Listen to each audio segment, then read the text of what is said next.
Keeping you posted on some progressives very, very angry at Joe Manchin for torpedoing what they thought was a sure win on getting that Build Back Better plan through and passed in a very, very pretty tightly divided Senate. Andy Levin joins us right now, the Michigan congressman, the Democrat, the Congressional Progressive Caucus Deputy Whip. Congressman, very good to have you. Thanks for taking the time. My pleasure, Neil. Good to be with you. Same here. How do you feel about Joe Manchin?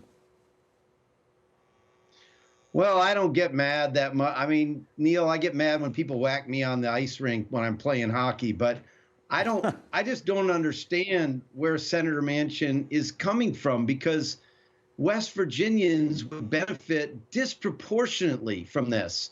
I mean, a West Virginia family with 2 young kids that earns about $40,000 a year would save $10,000 a year under Build Back Better on health care, on child care, and more. You know, West Virginia has more old people than the average state. It has more child poverty than the average state. So, you know, I don't get where he's coming from.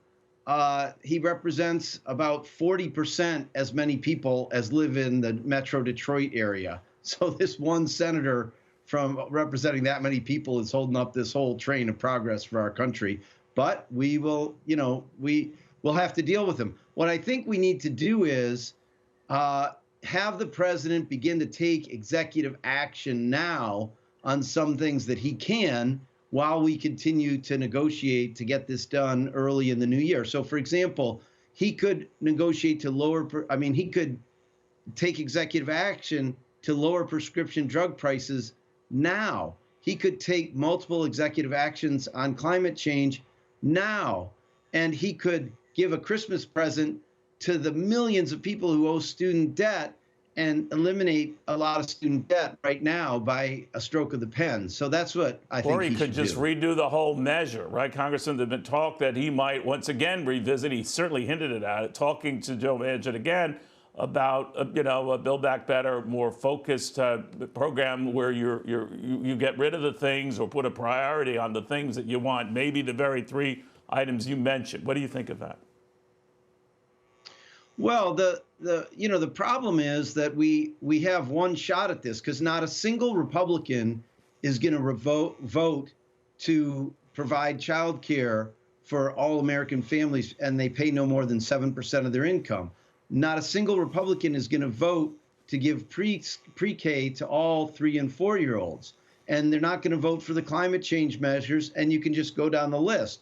So we have to do this through reconciliation, and we have to get the votes of all 50 senators, Democratic senators. So we'll have to put it all together in one package. Real quickly, I mean, there had been talk, and obviously things got pretty frayed and tempers pretty frayed, Congressman. A lot of fellow Democrats had said to Joe Manchin, he's not a real Democrat. There seemed to be a quasi-threat that he might leave the party, maybe as an independent, caucus with Democrats. How would you feel about that? I don't know. I mean, each legislator could do what they want. I mean, I hope Joe Manchin remains a Democrat. I think he's to be lauded for having the biggest spread of any senator or representative, Neil, between his votes and Donald Trump's votes. So, you know, hats off to him for that. But, you know, he proved in his proposal for voting rights that he will stand up for a lot of Democratic priorities. We just need him to come through and stop changing his position all the time on Build Back Better and, you know, come to an agreement and pass this thing for the sake of the American people. We'll watch it very closely. Congressman Levin, very good having you. Thanks for taking the time. Thank you so much. Merry Christmas. To you as well. Hey, Sean Hannity here. Hey, click here to subscribe to Fox News YouTube page and catch our hottest interviews and most compelling analysis. You will not get it anywhere else.